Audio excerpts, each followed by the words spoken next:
If you're searching for that one person who will change your life forever, look in the mirror. If you're searching for that one thing, that one trick or hack, the one secret that will give you the life you want, stop and instead look in the mirror. You are the only person who can create the life you want. It's not anyone else's responsibility. It's yours. There are some people who live by this principle, but the reality is most people won't take that responsibility. Most people would sooner make excuses than look in the mirror. The problem is always out there. It's never in here. These are the same people who spend more on lotto tickets than they do their own personal development. They spend more on diet pills than they do on health food. They spend more time complaining about the reasons they can't succeed than they do working for the possibility that they can succeed. It's always someone else's fault.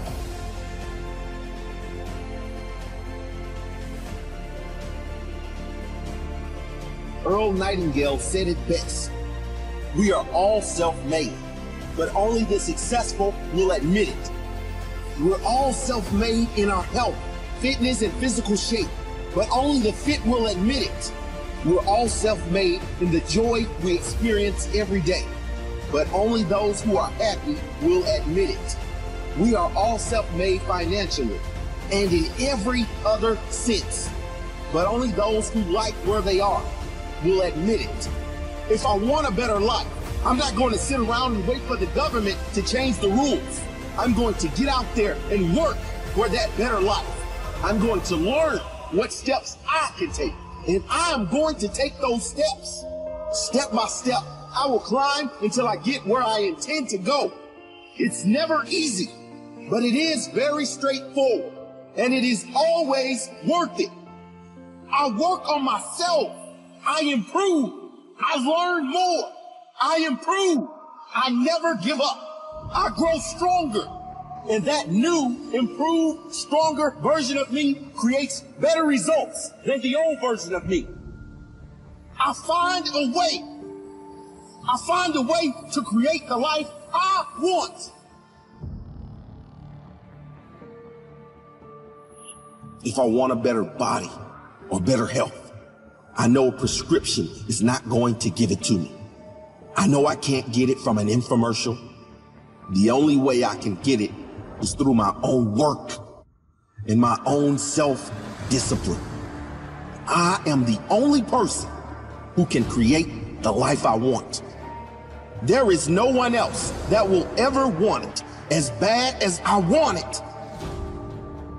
It's up to me and me alone. And I wouldn't have it any other way. The only thing in life that is guaranteed is change.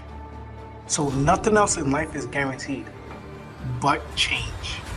That is the only thing that we can hope for that will happen, and that is change.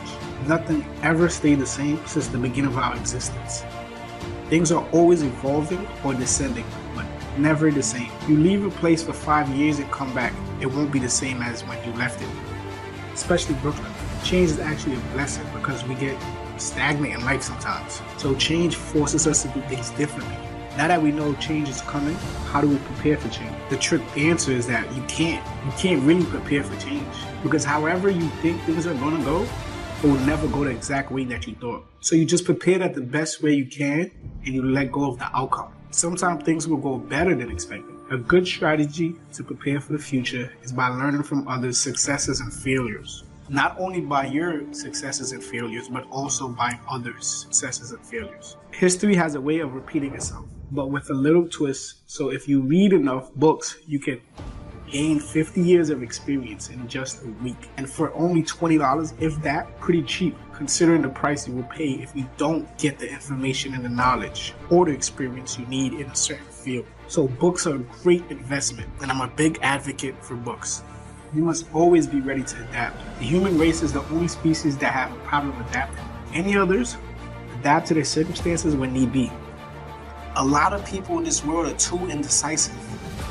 Indecisiveness is a very, very bad trait.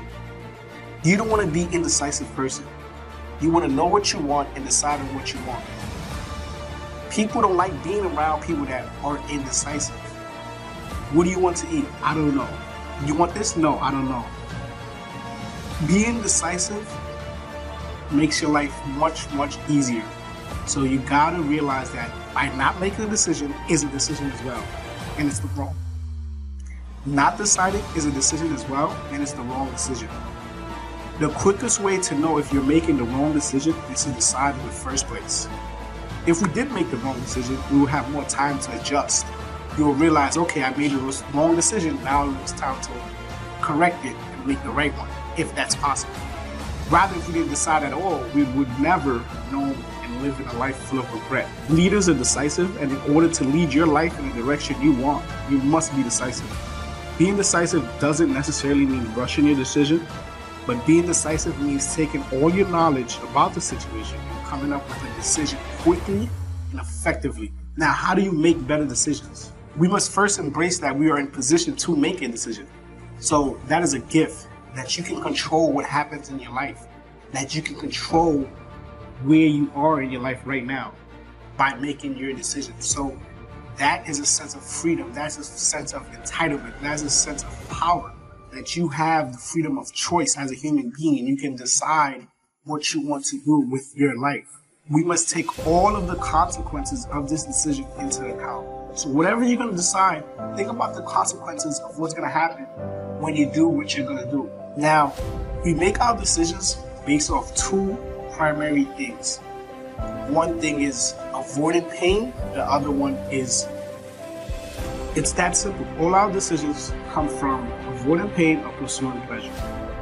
After we establish these things, you then decide on what you feel is right based on the knowledge that you have gathered, pursuing pleasure. So you make a decision, either A, I'm making this decision because I'm trying to avoid pain, or I'm making this decision because I'm trying to pursue pleasure. We won't make the right decisions all the time, but if our intentions align with our values, then you can learn from that mistake and we can grow from it. So as long as you can look at yourself in the mirror and say, you know what, I did the best that I could do by evaluating the situation. I made the best decision for me and for my team or for whoever was affected at the time of that decision. Even though it's the wrong decision, you can live with it and you can grow with it. So you must decide to take control of your life. Every morning you wake up, make a conscious decision that you will take control of your life, that you will live your life with intention, and live the life that you've always dreamed of. Realize that it all starts with you, no one else but you. Decide that you won't be afraid to make the wrong decision, because that decision will only get you closer to the life that you want. Decide to keep moving forward, keep fighting, keep pushing, no matter the obstacles life throws at you. Having the power to decide what happens in your life is the ultimate freedom. Don't ever give that freedom away. Because it's not what happens to us, but what we do about what happens to us that determine our lives.